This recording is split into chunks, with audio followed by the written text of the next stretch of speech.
আজকে যে বিষয়টি নিয়ে কথা বলবো মহিলাদের একটা প্রাইভেট বিষয়।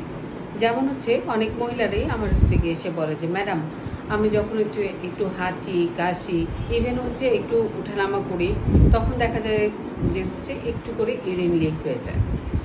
এই যে স্ট্রেস মানে অ্যাবডোমিনাল স্ট্রেসের কারণে যদি ইউরিন লিক হয়, এটা কি কি কারণে হতে পারে?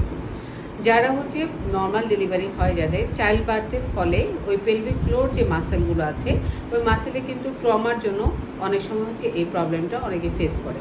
অনেক সময় প্রেগনেন্সিতে ওবেস পেশেন্টদের এবং দেখা যায় যে মাসিক বন্ধ হয়ে গিয়েছে, যারা মেনোপজে চলে গিয়েছে, যাদের ইস্ট্রোজেন হরমোনটা কমে যায়, তাদের এই ধরনের প্রবলেমটা বেশি হয়ে থাকে। অনেকের কিন্তু অনেক দিন ধরে কনস্টিপেশন পায়খানা বসা থাকে, তখনও কিন্তু এই ধরনের প্রবলেম কিন্তু তারা ফেস করে থাকে। আজকে আমরা একটা এক্সারসাইজের কথা বলবো, এটার নাম কেগেল এক্সারসাইজ।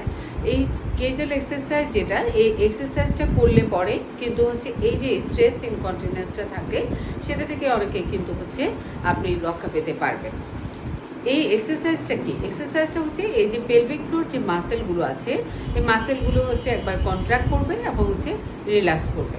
ম্যানার্সটা কেমন? আপনি যেমন কোনো জায়গায় যদি আপনি বাইরে যান, ধরেন আপনি ওয়াশরুম ইউজ করতে পারছেন না, তখন দেখা যায় আপনি ইউরিনটাকে কোনো সময় আমরা কি করি, হোল্ড করে রাখি। এই যে ইউরিনটা হোল্ড করে রাখার যে একটা এক্সারসাইজটা, যেমন ডিপ ব্রিদিং করে লম্বা একটা শ্বাস নিলেন এবং কি আপনি কন্ট্রাক্ট করলেন, দেন রিল্যাক্স করলেন, এই যে এক্সারসাইজটা, এটাই সাধারণত আমরা করে থাকি। অর্থাৎ আপনি জনিপথটাকে অনেক সময় ক্লোজ করার চেষ্টা করবেন, আপনার পায়খানার রাস্তাটাকেও ক্লোজ করার চেষ্টা করবেন এবং ইউরিনটাকেও হোল্ড করে রাখার চেষ্টা করা, যেটা সেটাই কেগেল এক্সারসাইজ।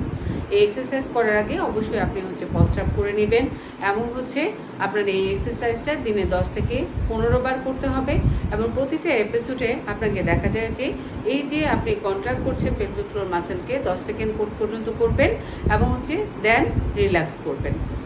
এই ম্যানার্সটা আপনি যদি দিনে 10 থেকে 15 বার করেন, অনেকটাই আপনি স্ট্রেস থেকে রক্ষা পেতে পারবেন। এবং অবশ্যই এর নতুন নতুন ভিডিও পেতে চাইলে আপনি আমার ইউটিউব চ্যানেলটা সাবস্ক্রাইব করেন, ডক্টর ফারজানা গাইনোকোলজিস্ট।